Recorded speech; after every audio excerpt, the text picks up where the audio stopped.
I just replaced the outer tie rods on my Ford, so I wanted to do a video about checking both the outer and the inner tie rods to see if they need replacing. You can get vibration in the steering wheel at speed from this kind of fault, or bad tire wear. For instance, on the outside edge of the tire, you might even feel one of the wheels scuffing or tripping a little bit as you when you're turning the car at a full steering lock. So once you get these sorts of symptoms, you need to deal with them. To check the overall track rod assembly, what you want to do is lift the car at the front and just put your hands on the front and the back edges of the wheel, and you want to try rocking the wheel back and forwards. Don't turn it so hard that the wheel turns. You want to rather feel if there's any play in it before that happens. Now, in my case, there's quite a bit here, and I'll show you where it's coming from. At the same time, if you do feel any movement, you want to do the same top and bottom.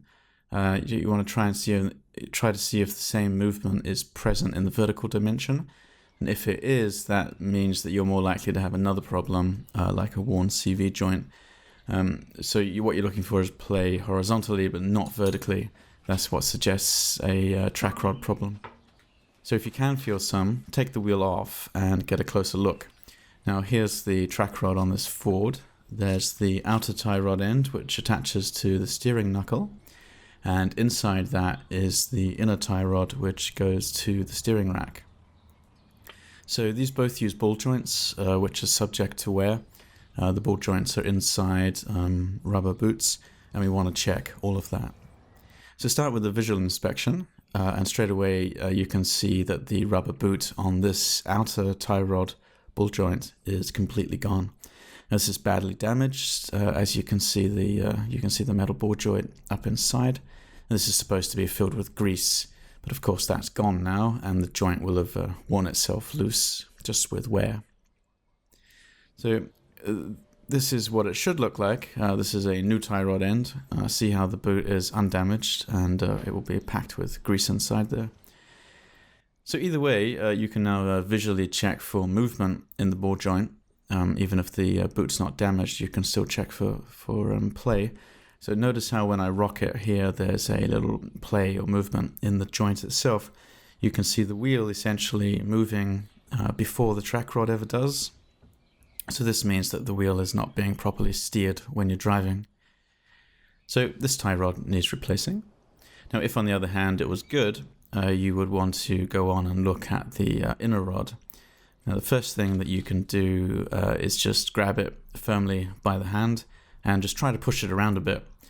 Rock it in and out and see if you can feel any play. Now it will rotate, that's okay, but there shouldn't be any in and out movement.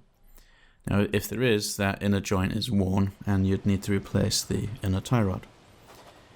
What you can also do to verify this if you're having trouble feeling it with everything in place is undo the outer ball joint stud and disconnect it from the knuckle so that you have the track rod itself free from the outside end. So long as you don't touch the inner locking nut. By the way, you won't have to worry about alignment just to do this. So you can take it off and then put it back on, and that's all you'll need to do. So once free, play with the inner joint a bit more and it will move freely, it will articulate freely. But what you want to feel for is a smooth and gentle movement, no biting or grittiness that would suggest a worn joint. And again, push and pull on it to check that there's no in or out play. This one feels and looks good. So just as an aside, when reconnecting the stud, if you go ahead and disconnect it like I've shown you here, you should either get a new nut or use Loctite on the thread if you reuse the old one. And also you should have a torque wrench to get the tightening torque correct, as that's important with the tapered stud.